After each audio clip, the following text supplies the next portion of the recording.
नमस्कार, मी कल्याणी होमिओपॅथी हॉलिस्टिक्स मधनं डॉक्टर कल्याणी पाटील आणि आज आपण बोलतो आहे वेदनादायी पाळी या विषयावर। सगळ्यात प्रथम आपण समजून घेऊया की मुळातच पाळीमध्ये वेदना कशामुळे येते। तर आपण माझा आधीचा व्हिडिओ नक्की रेफर करू शकता, ज्यामध्ये मी नॉर्मल पाळीविषयी बोलले आहे। तर नॉर्मल पाळी म्हणजे काय असतं की दर महिन्याला तुमचा गर्भाशय प्रेग्नन्सीसाठी तयार होतो। प्रेग्नन्सी नाही झाली तर मग जे काही प्रिपरेशन आहे म्हणजे आतली आवरणाचा थिकनेस गर्भाशयाचा जो वाढलेला असतो तर तो पुन्हा शरीरामधनं बाहेर टाकला जातो आणि ही नॉर्मल पाळी असते। या प्रोसेसमध्ये काय होत असतं तर तुमचा जो गर्भाशय आहे तो आकुंचन पावत असतो आणि या कॉन्ट्रॅक्शन्समुळे आकुंचन पावण्यामुळे तुम्हाला थोड्या प्रमाणामध्ये पेन होऊ शकतं, कारण त्या ठिकाणी प्रोस्टाग्लॅन्डिन्स रिलीज होत असतात।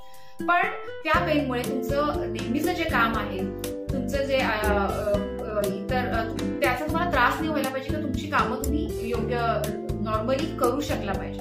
तसं जर होत नसेल तर मग त्याला आपण वेदनादायी पाळी असं म्हणतो। आता ह्याचे दोन टाईप आहेत, प्रायमरी आणि सेकंडरी। प्रायमरी म्हणजे हा प्रकार जनरली तुमच्या पिरियडच्या पहिल्या काही वर्षामध्ये दिसून येतो, त्यामुळे तो मुलींमध्ये दिसून येतो आणि काही वर्षांनी तो आपण बरा होतो। बऱ्याचदा याच्यासाठी औषधाची गरज नसते।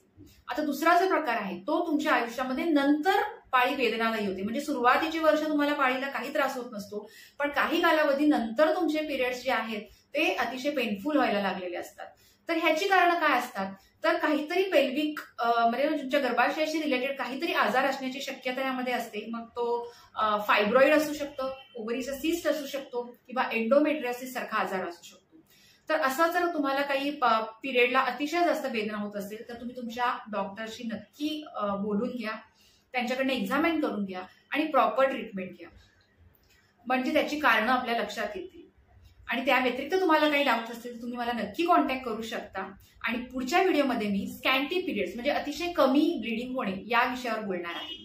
तर पुढचा व्हिडिओ पण तुम्ही नक्की बघा। तो पुन्हा भेटू नेक्स्ट टाइम। थँक्यू।